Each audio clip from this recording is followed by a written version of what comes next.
Oh, just in the nick of time, back with my coffee. Good morning, everybody, and I'm excited to be here. It is our first Buffy Angel official crossover as season 4 ramps up into its third episode.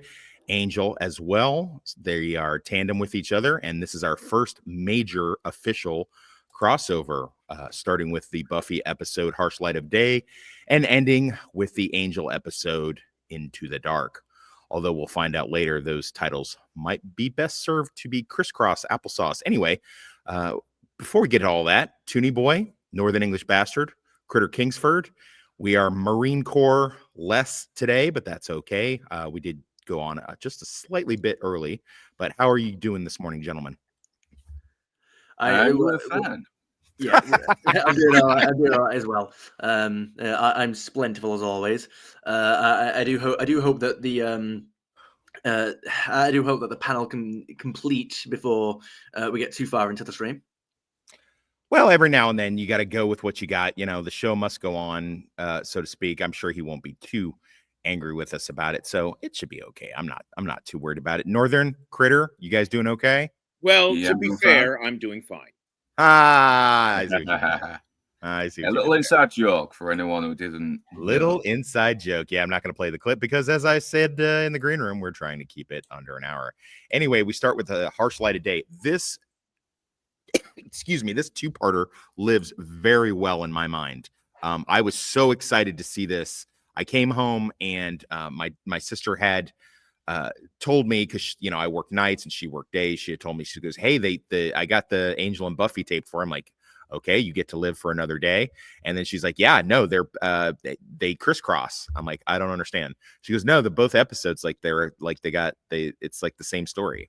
I was like, "What?" So I went and got my snacks and grabbed a beer and sat down to watch my first ever. I mean, really, it's the first ever crossover thing with it. I mean, with the same storyline, the same, a lot of the same characters going over, into the Angel verse and stuff like that. Basically the same plot, but the plot meaning something different for the Buffy cast as it does for Angel. I effing love this. This is my absolute favorite of all of season 4 of Buffy, sans one episode, and definitely all of season 1 of Angel. What about you guys, starting with Toonie Boy? Just give me, just gush for me, or tell me it's a piece of shit. I don't know. Whatever you want to say, I'm totally fine. No, it's I mean, I'm just about finished both of these episodes. I love the episodes, and you know what? As much as I can't always make every one of these streams, I do enjoy being on them as well.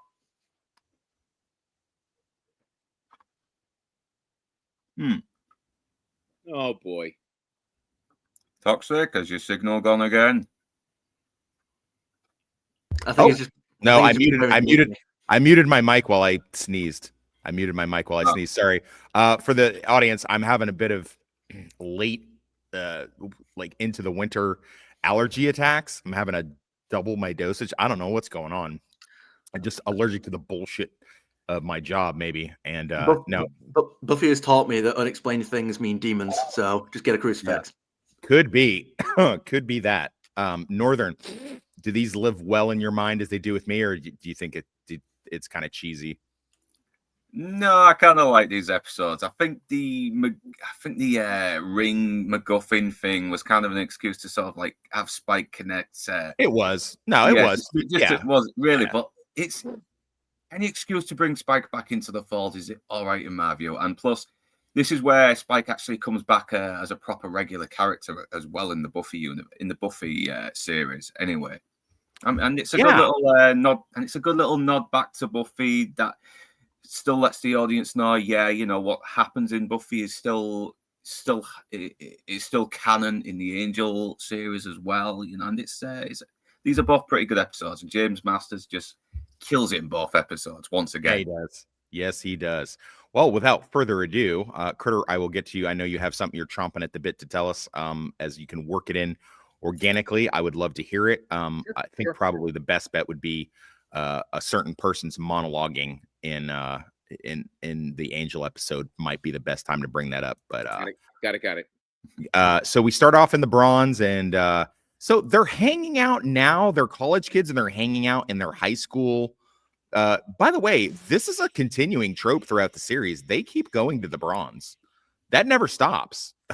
Like all the way till fucking season 7. They're still fucking hanging out at the high school. I don't remember, were there that many adults in the bronze in the first 3 seasons? Because except for that Candy episode, I don't remember that being a thing. But anyway, Dingoes Ate My Baby is up on stage. They're doing pretty good, even though Devin, the lead singer, is wearing a fucking belly shirt for reasons unknown.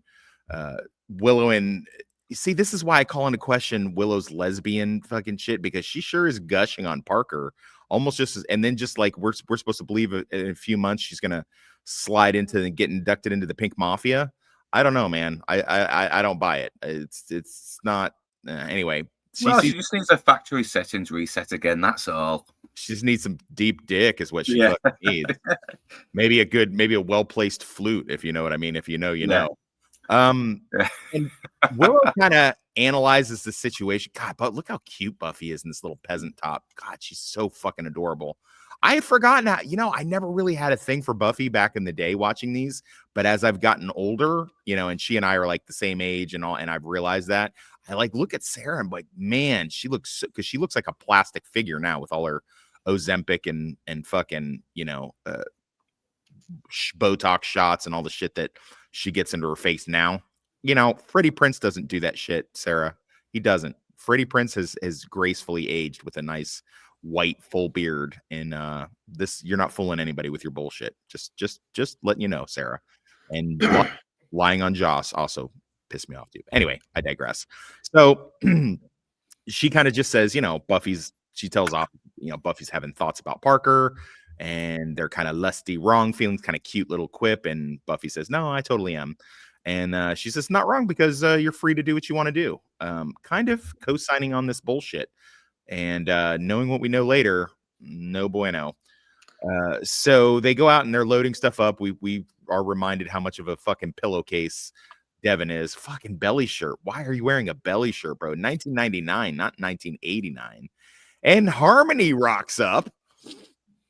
Still kind of bubbly and stupid as ever. And then, of course, she's a fucking vampire and comes after. So again, I gotta just beat this horse to death.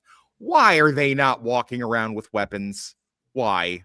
Well, it's fucking, this random occurrence can happen at any given time. Why are they not doing that? I mean, I know she pulls a crucifix out of her butt, but still, man, this should be stuff that's like ready to rock at any time.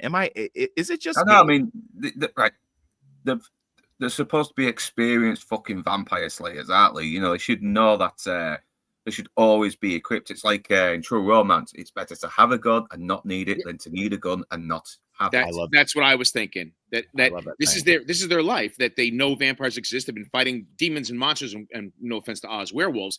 Why would you not put 1 or 2 stakes in your belt before you head out at night? Something. Holy water vial, something, man. Go ahead. I was gonna say, I mean, like, you can't even use the excuse that like they'd get caught like in the public with them or something, because they're wearing big coats. You know what I mean? It's like, well, they could easily just stow like a stake in there, and also a stake is just a stick with a sharp end on it. It's like a weird spear. It's like it's less obnoxious than a spear.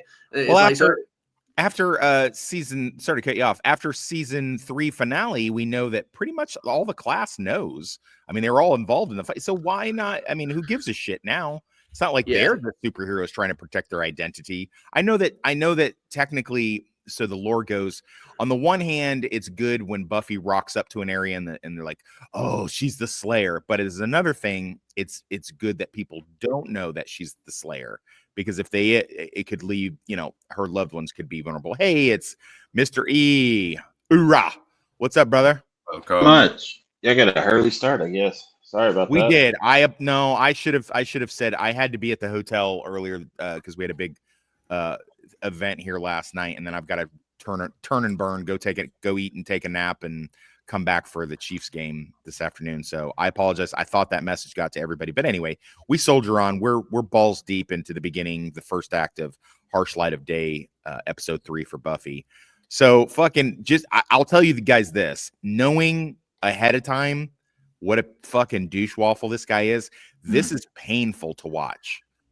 All this bullshit is really, really painful to watch. It just is like fingernails on the chalkboard. My girlfriend was like watching it with me last night as I was getting some of my notes together, and she was like, "Why are you being such a psycho right now?" And I'm like, "Because you wait for it." That's all I gotta say. So we see the scar from both the Master and Angel on Buffy's neck. So this isn't very good continuity expert. I need you to call some bullshit on this because I feel like this does not get shown a whole lot. No, it's the first time I'm seeing this. When I watch the episode, like, yeah, I don't remember her even. You would think if she had it from way back when, it'd be something that they would talk about more than just now. Yeah. I wanted to bring this up. I wish I could have had I already have too many clips, so I didn't want to, aggravate the YouTube bots, but this fucking scene here, did anybody else clock this? This chick, did she the one that won the walk-on role? Because this fucking chick walking up behind Parker and Buffy as he's waiting at the door is the most unnatural walk I've ever seen in my life. I would have almost thought she was a demon or something stalking them. She's just like just a random girl walks by Hall to make it look like it's not just another set piece or whatever, but her walk is so fucking unnatural. It's like, dude, what are you doing? It must be the niece of the casting director. Hey, honey, I got your part. Yeah, it kind of I'm seems going to like make the most of my walk-on part. I'm going to make myself memorable by being unnaturally weird as possible. Dude, Yeah, I it's just not looking even at her like this is like, I wonder, they could have utilized this and been like, this is the girl that Parker talks to later. So like she's like pissed that his Buffy is getting his dick for or whatever. That would have at least made some sense. But just this random girl, I know that they have to have activity in the hallway because it can't just be like, okay, it's a college and there's just like nobody in the hall. It would seem, but this is way more. This is like something that would make Stanley Kubrick fucking throw a teleprompter at somebody. You would think that they would just grab maybe another extra, just have them standing by the trash can quietly talking. It would have made more sense, like she's walking hand in hand with some fucking door dashing or bringing a pizza or something. You know what I mean? All this I don't talk think about this. the what? Go on. I was about to say, I don't think this is a walk-on part. It's more like a march-on part.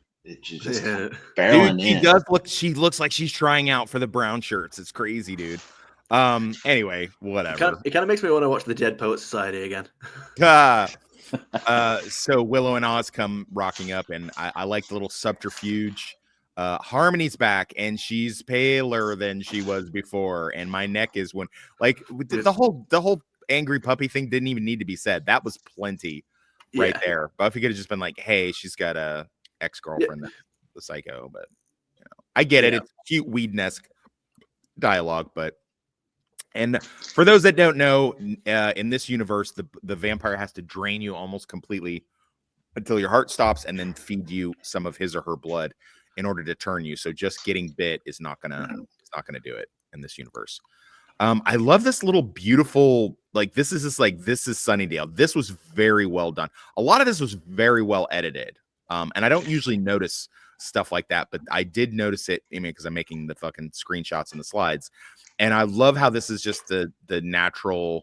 This is the side that as Blade said in the first Blade movie, the candy coated topping, and then the real world is actually underneath. I really like how they did this because then we get that slow crawl down beneath that shows us, is somebody moving? What's going on? Mute your mic. Very still.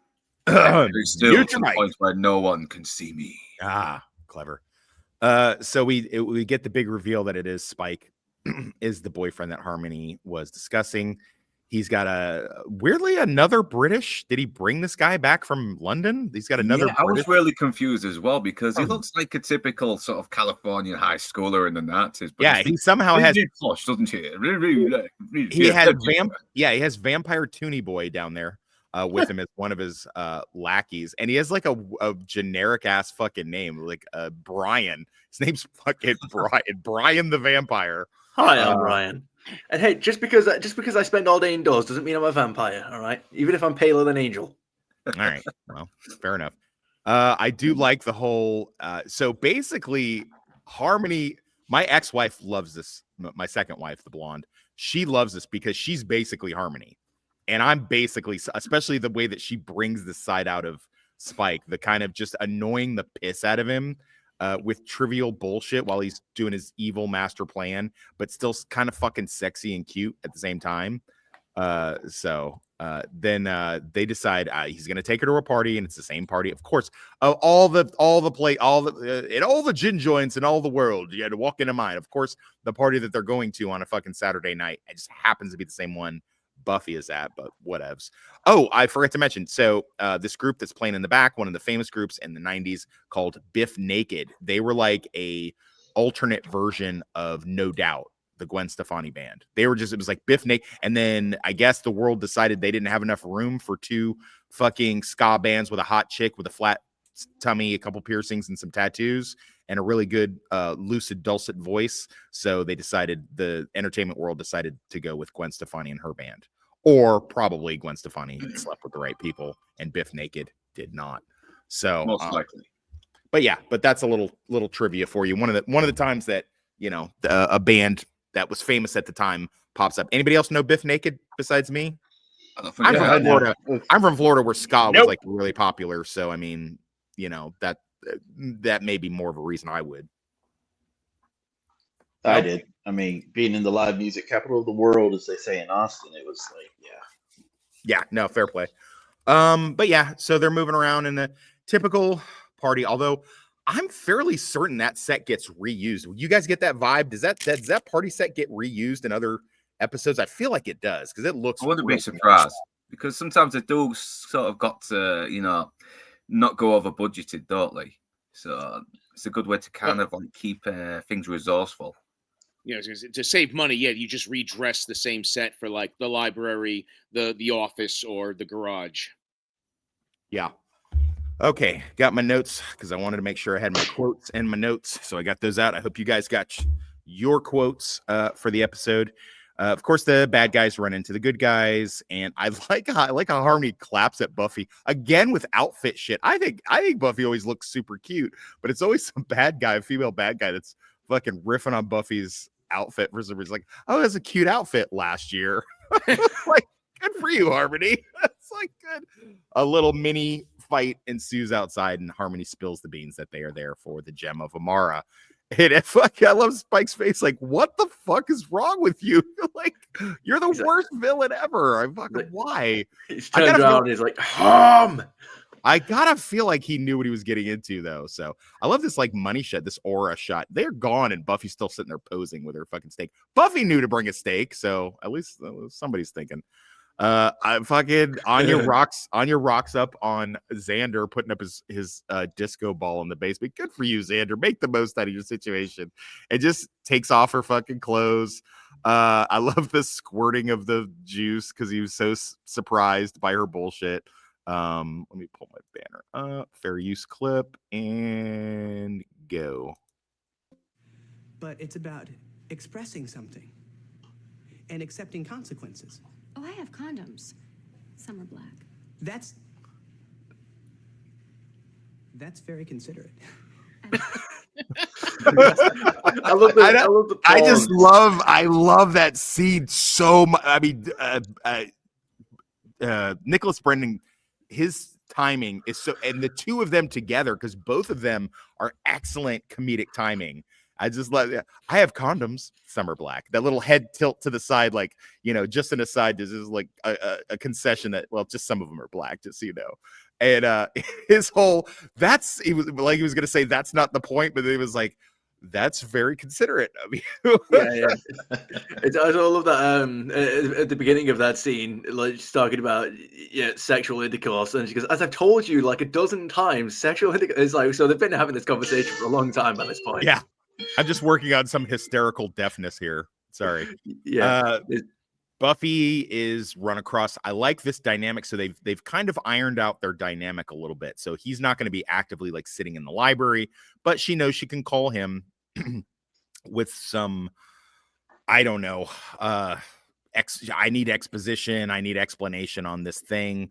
And he will, you know, do the research from home and kind of get back to her depending on the situation. I love that she's fucking a payphone. 1999, baby. 1999. This is a fucking great scene. I wish I could play the whole scene because it's so good. He's just paying attention, got to find his gem of Amara. I like the fact that they took the time to set up her princess bed down in the fucking lair. It's like you could just see his lackeys working on getting that shit set up the way that she likes it. And they probably clean the sheets as well, I'm guessing. I wouldn't be surprised. I mean, or they left them dirty. Or they left them dirty, who knows? But, Brian, Carl, make sure you add extra fabric softener. Yeah, exactly. And I love the whole, is Antonio Banderas a vampire? No. Can I make him a vampire? No. On second thought, yeah, go do that. Get Melanie and the kids as well. Which, by the way, is Dakota Johnson, just so you guys know. That would have been the kids that she would have turned Dakota Johnson into a vampire. So, or just killed her, whatever. No wonder she signed up for a Marvel project. Right. The world would have been better off. But yeah, I love, Harmony. I tell you what, about a year after this, I don't know who did it first, but both she and Charisma Carpenter did Playboy to kind of stay relevant. Both are good. If you get a chance, look up the actress that plays her nude. I know she has that kind of weird overbite and she has kind of a smooshed face, but she's fucking pretty sexy. Although I did do some research on this and a little bit of a red flag here. James Marsters was 38 years old. She was 19. Ooh, yikes. Not super great, guys. That's a little. Ooh. It was a different time. Brother, what's that? What's that, brother?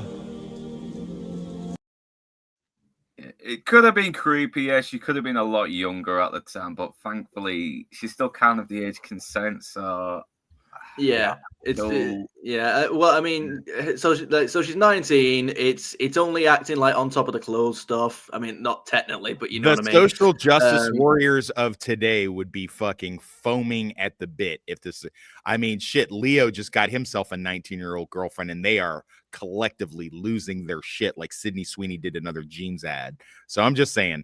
So we're back to the party. Biff Naked is now in doing a what do you call it? A don't speak riff off type, ballad so that Parker can keep up with his fucking bullshit.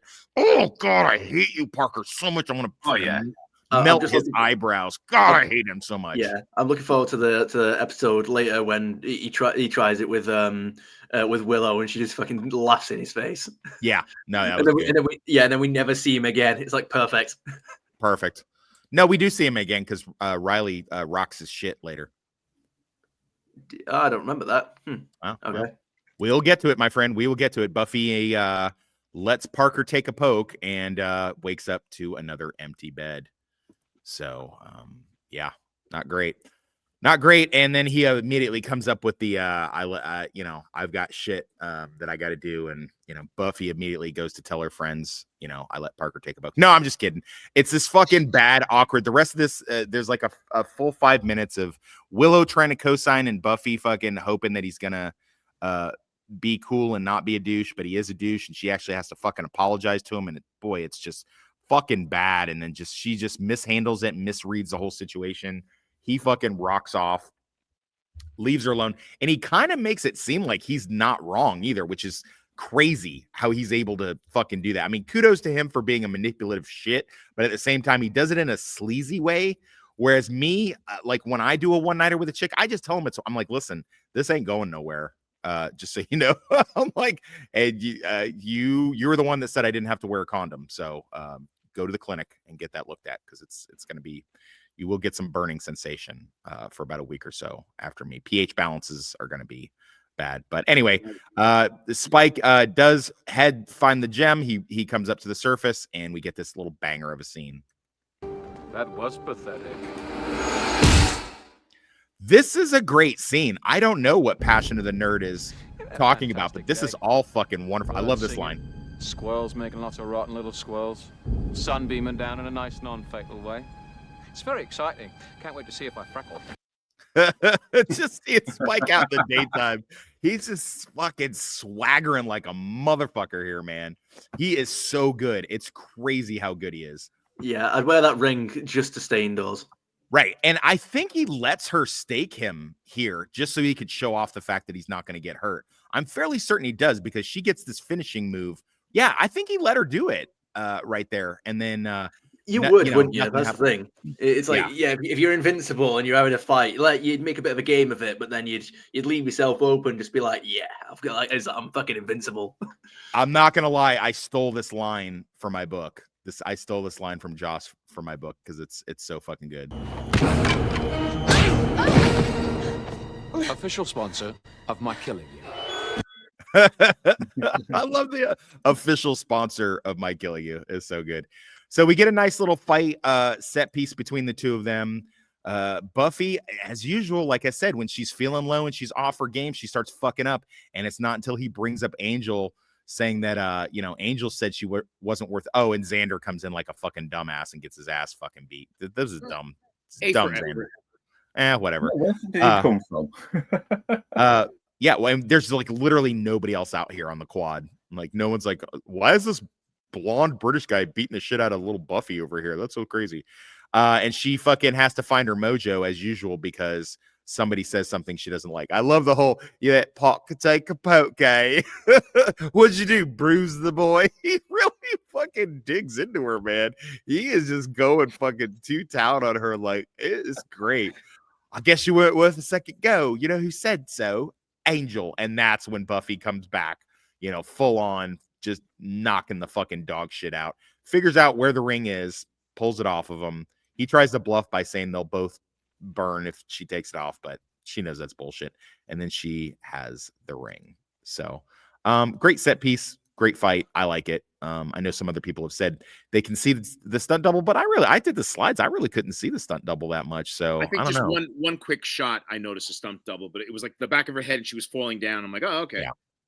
So Buffy Avengers assemble and brings everybody back. I like to think that like right before the gem stuff, she was like, guys, I slept with some random fucking frat dude. Is that bad? And Giles was like making tea while she admitted it. And because later they know, in the next episode they know. So I mean, I feel like Giles was in there making tea or something for them while they had this meeting, and she like tells the gang like, guys, I let Parker take a poke. Is that bad? Yeah, I let Parker. Oh no, she tells Giles. Okay, that's my headcanon. She tells Giles, and he doesn't care. He just cleans his glasses. And there's our ring. Take a look at this ring. It's because it's going to be important in the next episode. Vitally important. And then Buffy's fucking crying on Willow's shoulder, and Willow's, some of this is your fault, Willow. You kind of pushed Buffy towards this. I really feel like you pushed Buffy towards this.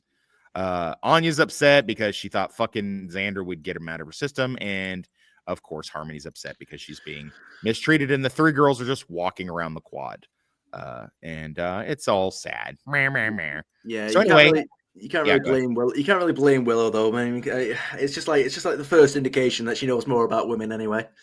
Overall, favorite quote from the episode, and what did you think? We're a little over on time because my allergy attack, but do the best. I really, as I said in the groom, this episode and its two-parter thing lives well in my head. It would be fine even if it didn't have the second part, although it would be kind of like a cliffhanger since they, whole I'm going to bring the angel or the ring to Angel thing.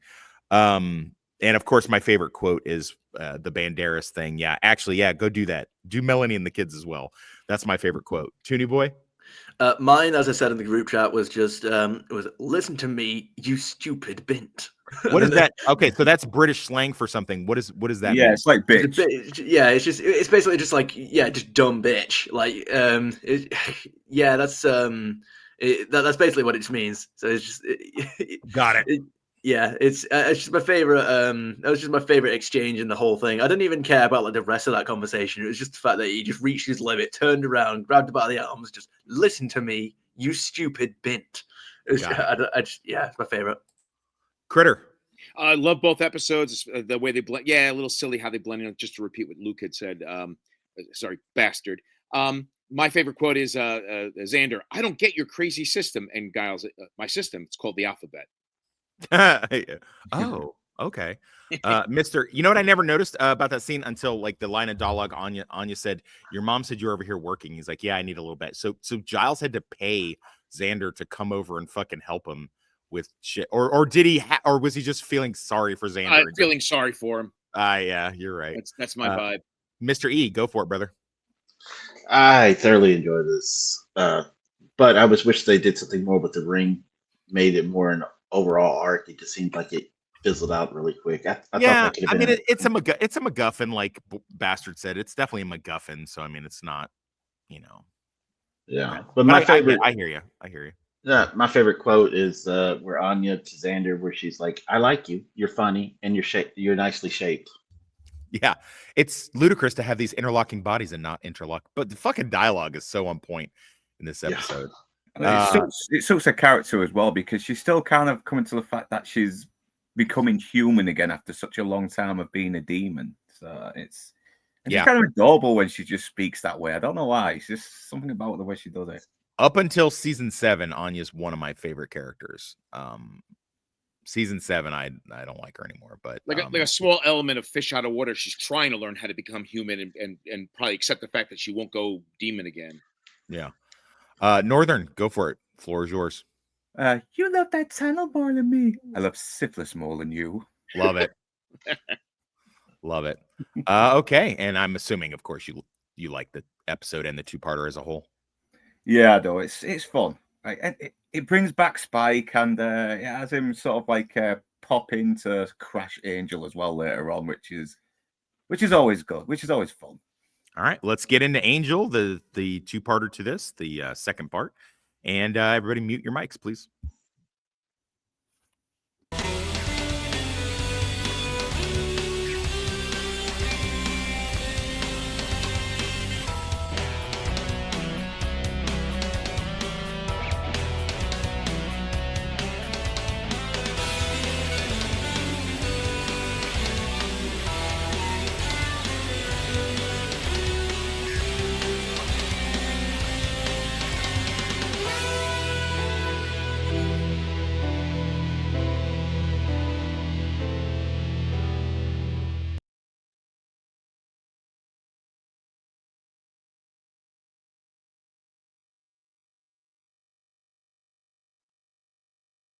And now we're into the Angel episode, the second part of this. This one is called In the Dark. Let me see if I can get everybody back. There we go. I got everybody. I'm learning. All right, I'm going to do a quick share screen on the old Plexaroonie and see if we can do this without getting any copyright. I think it should be okay, but I guess we're going to find out here. We get to start off the episode with a girl running in peril down a street, and it's a blonde, because of course it is a blonde. And it turns out that it's her boyfriend has been stalking her, and he's just decided to go ahead and kill her. And she's like, "No, don't kill me. I want to be an actress one day." And Angel comes in, "Rawr, I'm Angel. I'm going to save you." And blah, blah, blah, blah, blah. And then we get Spike is there watching the entire scene and monologuing from the top of the rooftop. And it's one of the best Spike mocking Angel scenes, and there are some good ones. Trust me, there are some good ones. And we get a whole of the what he thinks of Angel and what he does. So I think this would be a grand time. Explain to me how come Angel doesn't know that Spike's there. Okay, so that came up in conversation, I don't know, 2 episodes ago or something. So yes. I did multiple searches, posing the question multiple ways. And the bottom line, and all you guys had said this, and you're all right. It's other vampires can't sense Angel because they are soulless. Well, Angel got his soul back, and that's it. That's all it is. That he's an alternate creature, an amalgam, or a hybrid, a vampire with a soul. So that's why it's not lazy writing, and it's not I guess it's a loophole for the writing, and that explains a lot of how he's able to mingle and get away with what he does in terms of tracking some of these monsters down. That's it. So everyone's right. You guys sit well with that theory or what? I will go with that. Yes, because I mentioned it earlier. I'll go with it. Toonie boy, are you cool with that theory? Yeah. I mean, I like any theory that explains something that would otherwise be a flaw. Yeah, that makes enough sense. That's just lazy writing. Yeah, no, I don't buy it. That's fucking bullshit. Yeah, I definitely heard the theory and didn't just agree with the group when I got back from being AFK. Yeah, no, I gotcha. But yeah, no, this is a great fucking expository little scene here. He's just like, no need, little lady. Doing good deeds is what I'm here for.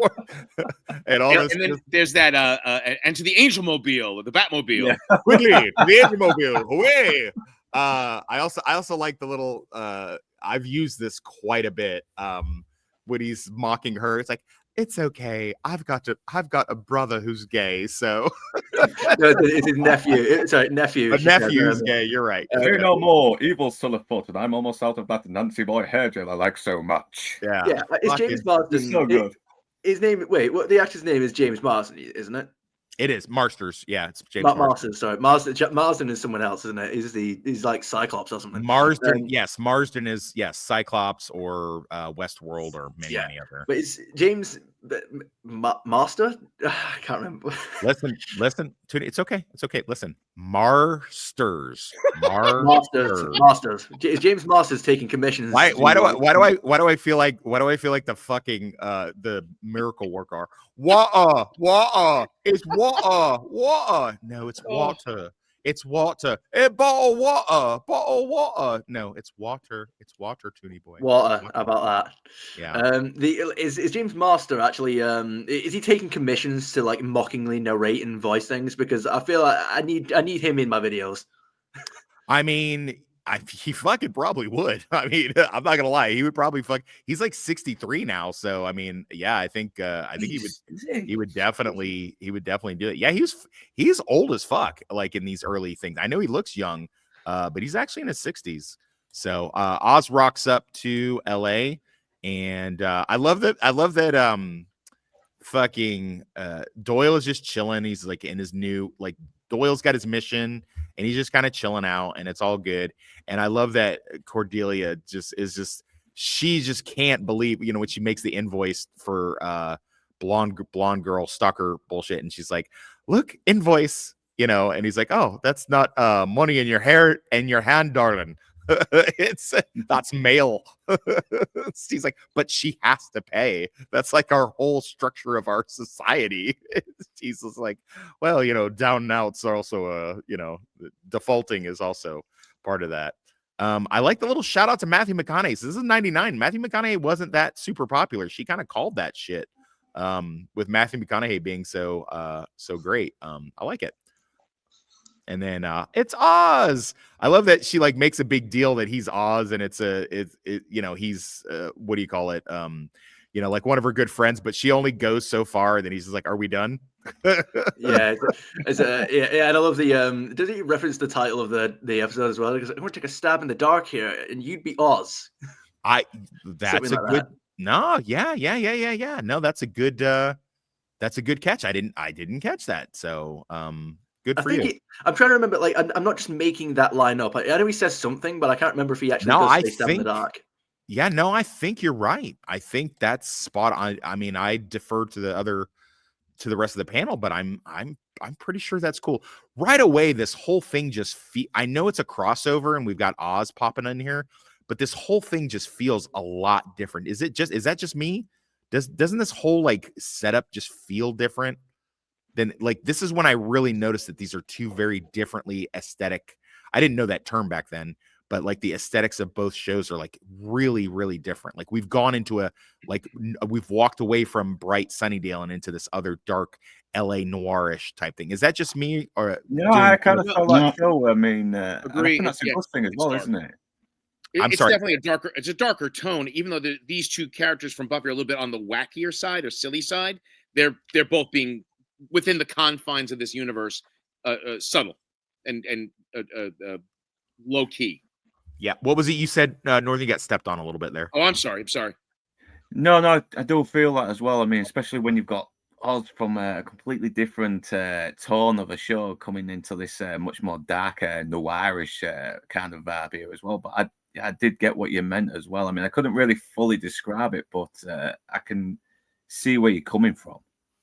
It always felt more adult. Yes. Yeah. That's one. Yeah.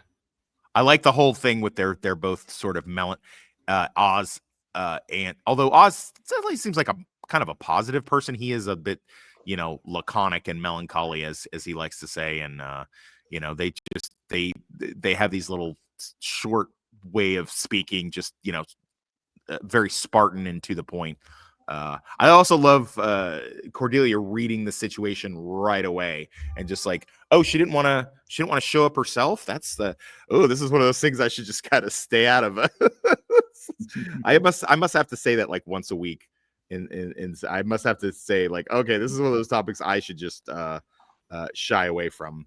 I mean, she was pretty much asking what could have been a plot hole, but it was already explained in the previous episode. Yeah, he's got a gig there, so it makes sense. Well, plus Buffy just didn't want to break their little. They're trying to sort of like not complicate things just yet, right? Until later on, right? Not just yet, anyway. And then and we're gonna find out why in a few episodes. So, I like the implication here. This leads to my favorite quote. But I'll save it till the end when we talk about quotes. When he sees that he's got the gem of Amara, and it's right away like Angel's like. So I guess this is the thing like all vampires have heard of. Almost exactly like Giles describes. It's like the holy grail for vampires. This is gonna all your weaknesses, your deficiencies, the ways to kill are gonna be gone. You'll be you have all your superpowers and you'll be able to walk in the daylight and no one can stake you. Holy waters would just splash off you, all that shit. Kind of interesting with that. You've got to wonder like where these magical artifacts come from, right? Like, is there some kind of like god that makes them, or? I would assume it'd be a demon world type thing or something like that, or who knows? There might be a whole like I bet you if you looked, I bet if you go to Wikipedia or fan fiction, I bet there's a whole fucking backstory that someone's created for the gem of Amara or something like that. Well, usually in the world of Dungeons and Dragons, it's usually a demon or an evil wizard or a good wizard that make all these magical items. I am going to allow the Dungeons and Dragons reference since we managed to stay away from the dreaded Star Trek. And on Star Trek, there was this time that get up, critter. So they decide they're going to go out and celebrate, go to the pub, and I like that it's clearly stated like I want to go out for a drink at the pub, and Cordelia's going to go. She's game for it, and Oz says, "Yeah, I could eat." Because he's automatically just thinking he's not going to drink. He wants to go get some food. And Angel decides. I was really curious what was going on here. This had me when I first watched it. I didn't know. I was like, what is he doing? And then he's hiding the ring. I'm like, why is he doing this? And of course, it becomes clear because other vampires, knowing he has it, will come for him and will try to get that. And he's not only is he keeping the temptation away from himself of using it, he's keeping other vampires from getting my precious away from him. And then, of course, he's going to go upstairs and do sexy Tai Chi or whatever the fuck he was doing, which we'll find him later. It's the next morning. And we see that, of course, Doyle has gone a little too far. I like the fact that they reference Angela's Ashes. Angela's Ashes is a semi-autobiographical book about a young boy and how he grew up in harsh times in Ireland. So of course Doyle would like this book. And then of course he's getting chastised by Cordelia for doing going overboard. I guess Angel's still doing his sexy Tai Chi when what is the girl's name here? So I have to keep calling her fucking rando stalker girl. Oh, I just call her Blondie. That's it. All right, so Blondie victim girl calls Angel. I was so sure this was a trick. I was so sure that this was a trick that Spike was doing to get him out. Anybody else, or is that just me? No, I didn't think. I didn't think that. I didn't. But I mean, I suppose it could have happened. It was Rachel, by the way, is her name. Thank you, Rachel. Well, it turns out it didn't need to be a trick because somehow Spike just got into his fucking garage, waiting for him, and they get into a little dust up, and we get a little bit more into Spike's character. He keeps mocking what's next. Vampire cowboy, vampire ballerina, So yeah, I love how he's the one that starts off all the quips and obviously starts the fight, and then like halfway through the fight, he's like, "Enough with the quip and talk," or where he says, hit and quip or something like that. Yeah.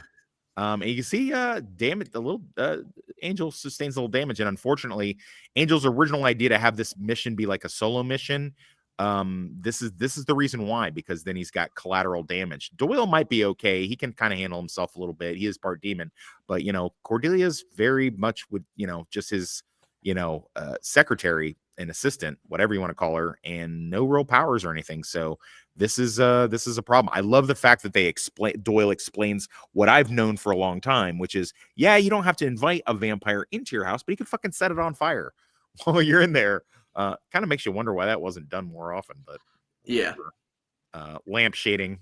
Is this like a public location or anything like that? Because he wasn't invited in. So how did Spike get into the garage? Yeah, no, I think we're led to believe that there are other offices in there. As someone who has worked security and PI stuff in a building that has multiple different offices within it, that's definitely a thing that can happen.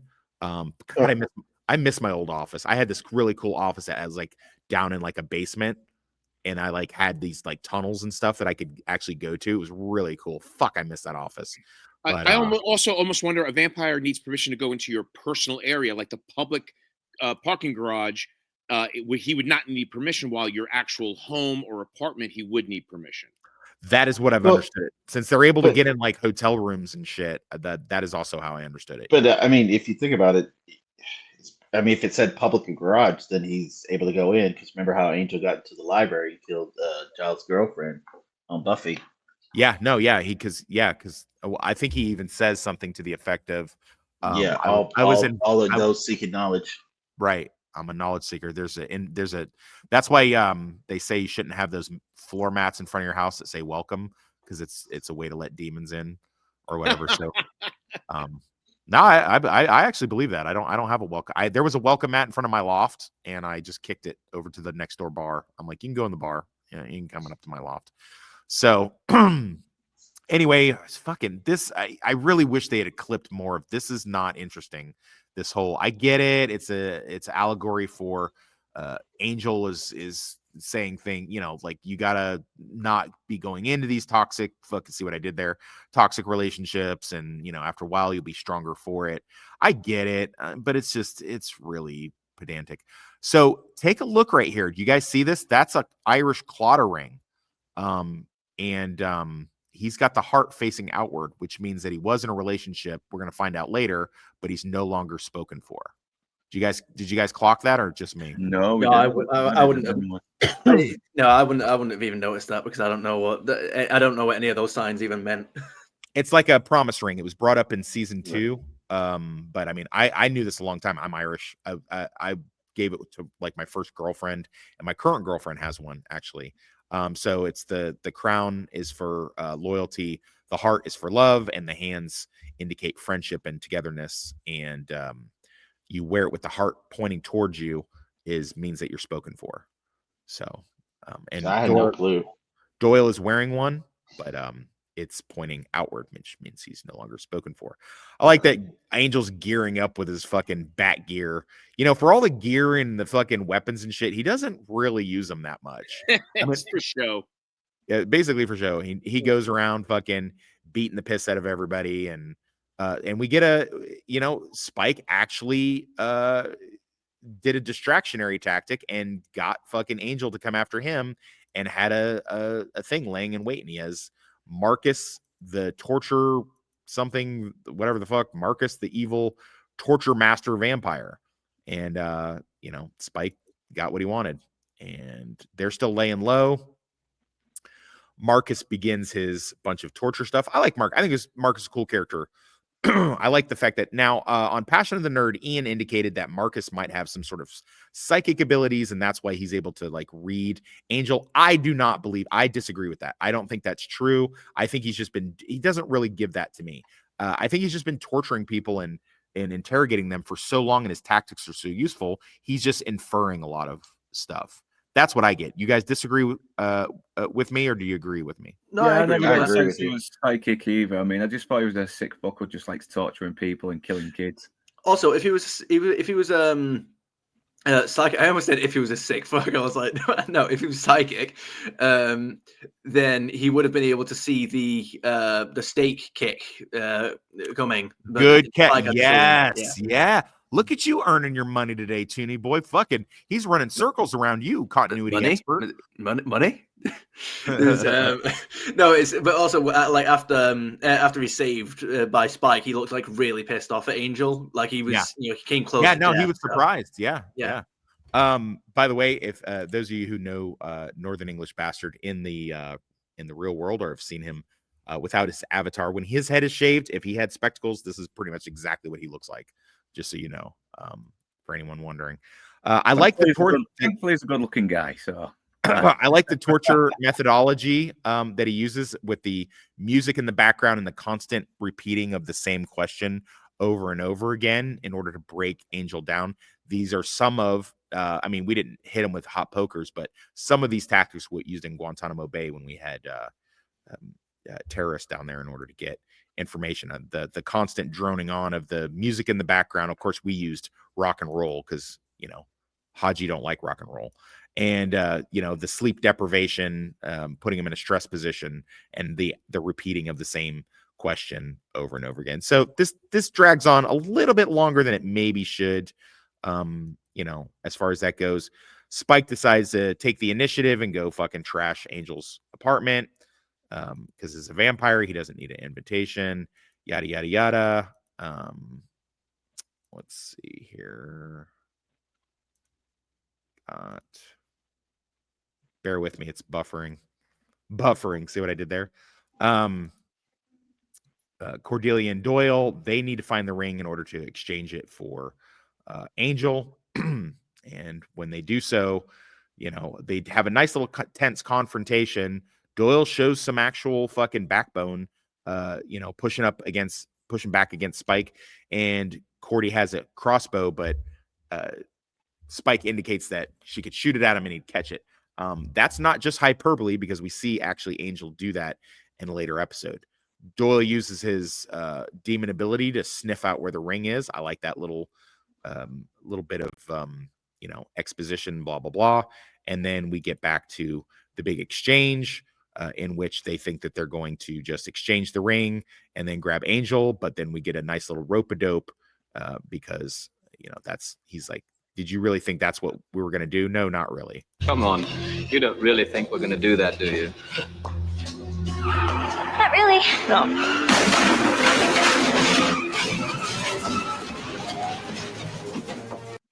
Fucking baller. Fucking Oz coming in. Fucking hot. I didn't even see that coming. So when the van drove in, I was like, "Who's this going to be?" And then it was Oz. I was like, "GG." Yeah. It pulls out a little handheld crossbow, and it was like, Spike just stays right where he is. Yeah, look like Oz got his fucking shit. Although I guess you could argue that those are probably Angel's weapons. But I like to think that he was heading out there and he had weapons. Anyway, fight ensues. We find out Marcus grabs the ring. We also find out that Marcus also likes to diddle kids. So no bueno on that one. And he's got the ring. Angel's, even though tortured and injured, decides to confront him on the boardwalk and does manage to kill Marcus as he's underneath there, puts on the ring and goes and walks out to the sun for the first time in, I guess one could imagine, a couple 100 years. And as the sun sets, he decides that the ring is a shortcut that he doesn't need. And he, instead of throwing it into the pit of Mordor, he just smashes it with a fucking rock. And then that's the end of that. And we get a cute, funny little line of, if I was one more hot poker away from giving you up, and even your mother, how is your mother? And that's how we end the two-parter. So I love it. I think it's great. It does drag a little bit in some of the parts, but it's okay. So I'm probably only seeing it as dragging because I've seen it so many fucking times. My favorite quote is when they first find out about the ring, how excited Doyle is about the ring. And he's like, I got something that'll boost your spirits. Put the ring on and I'll stake you. Tooney boy, give me your final thoughts and favorite quote. Oh, favorite quote? I don't know. Maybe the can we stop with the hit and quip? Maybe that, or not bad. It's not bad. Yeah. No. Or maybe I don't. Or maybe it's Cordelia asking Oz how their gang is. And he goes, okay, "Oh, we're gonna catch up." You have to pick one, buddy. Okay, right. I'll tell you what. I'll go for the second one then. How's the gang? All right. Catch up that is a very fun exchange. Critter, what's your thoughts? Love the episode. It was a lot of fun. Favorite quote was Oz. You're incredibly pale. He's very pale, paler than most. I think that's funny because he's fucking Seth Green's very pale. So I was just like, dude, do you got a mirror, Oz? Like, what are you doing? And just to let really quick, just let Tony Boy know that James Marsters does do some audiobook narration, like the Dresden Files and some other fantasy stuff and Shakespeare. I've heard that. Yeah, I've heard so that. you can reach out to him. I'm sure he'll help you narrate one of your play-alongs, your games. Smashing. I'll bear that in mind. I was joking when I said that. No, he does. I know he does a lot of voiceover stuff. I have heard that. Mr. E. Yes, favorite line was Cordelia on Angel when he's wearing the ring. She says, "You're glowing." That's not metaphorical. You're literally glowing. And overall, I enjoyed it. But my only question is, if Spike knew that the ring was coming to Angel, why didn't he hit Oz in transit? I don't know. That's that's a very good question. Very, very. That's what I would have done. Yeah, that's the military, like fucking thinking that we have. Yeah. Northern. Yeah, I do like this episode. It's a fun one. We get to see Spike sort of like clash with Angel a little bit more properly without Buffy getting involved, so we can get a little bit more on the a bit more context into the antagonistic relationship these two have.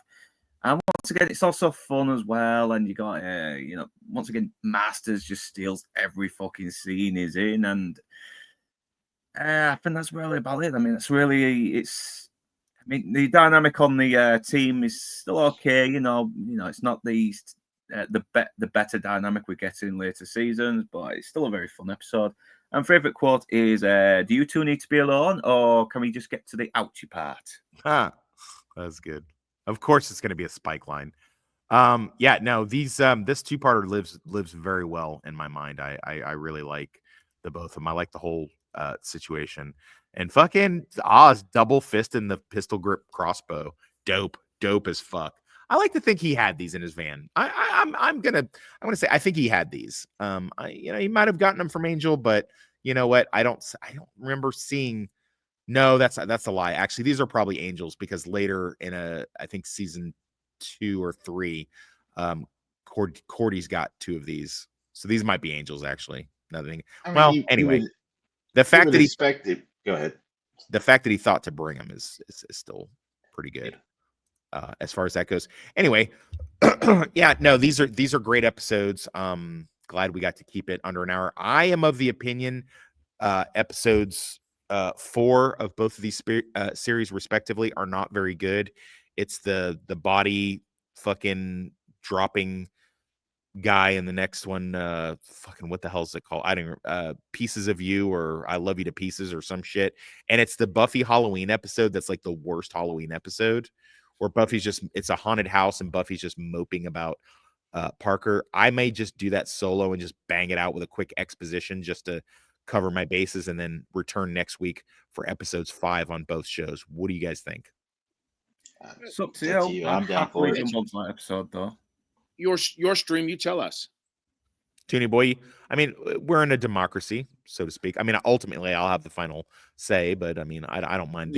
It's a democracy where the main guy has the final say, and everybody else has already voted one way. So, right. So we're English. Go in England. Hey, I got your political stream. Can't do that. It's called capitalism. Anyway, but yeah, I don't like either of those. They really drag, and I just want to move on to the next thing.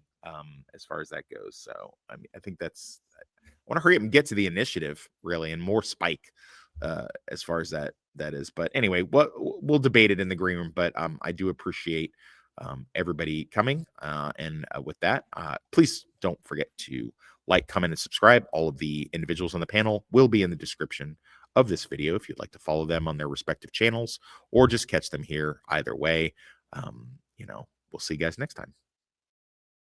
Previously on Buffy the Vampire Slayer. You are the Slayer. Into each generation, a Slayer is born. Why don't we start with, hi, I'm Buffy. Xander. Cordelia. Willow, right? Mr. Giles. Angel.